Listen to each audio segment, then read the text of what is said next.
Good evening, one and all.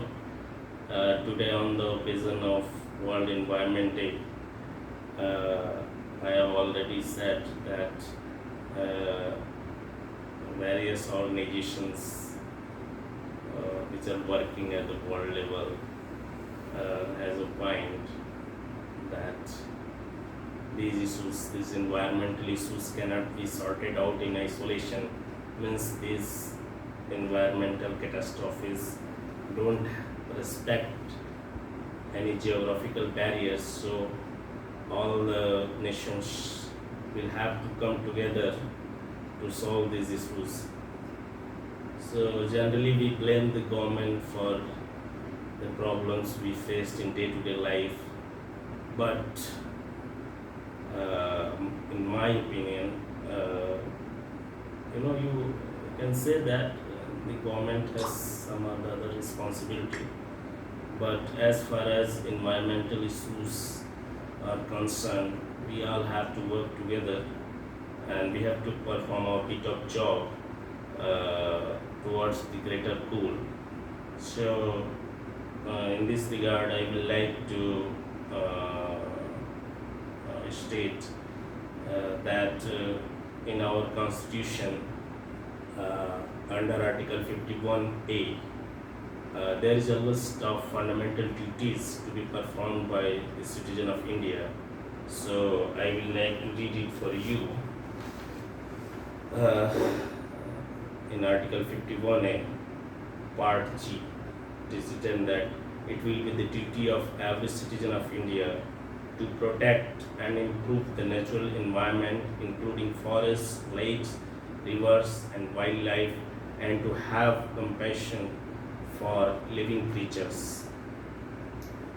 So next, in this regard, I would like to quote few lines by Mr. Abhijit Banerjee, Global Nobel laureate Mr. Abhijit Banerjee.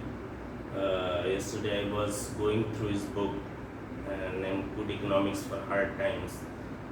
There is a chapter named The Hot Water. In the very first line of that chapter, he opines that economic growth there cannot be any economic growth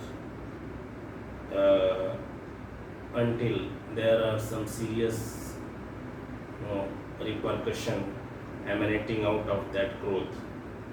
So I will read the exact lines for you from that book.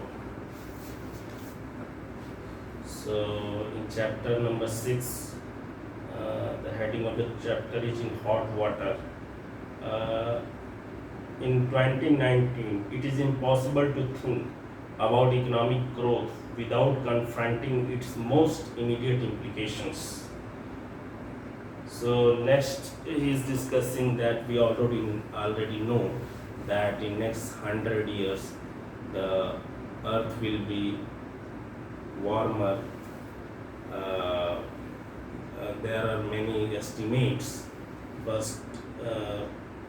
it is well established that the rising temperature levels will create havocs for our earth and atmosphere. So efforts are being made to contain the global temperature. He has given some examples that what could be the catastrophe if the temperatures with the temperature rise go on at current rates.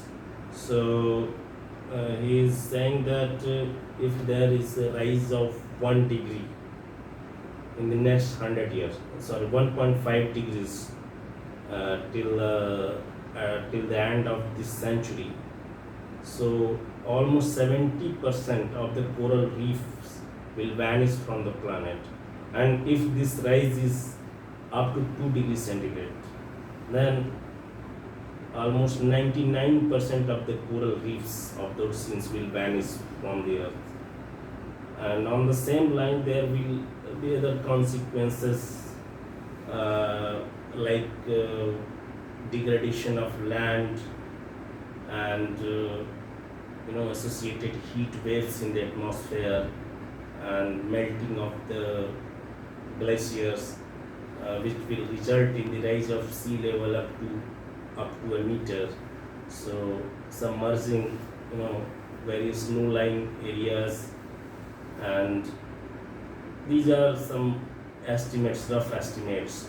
So in the last uh, summit under the aegis of United Nations Framework Convention on Climate Change, COP21, which was organized in 2015 in Paris, uh, nations uh, uh, various heads of governments and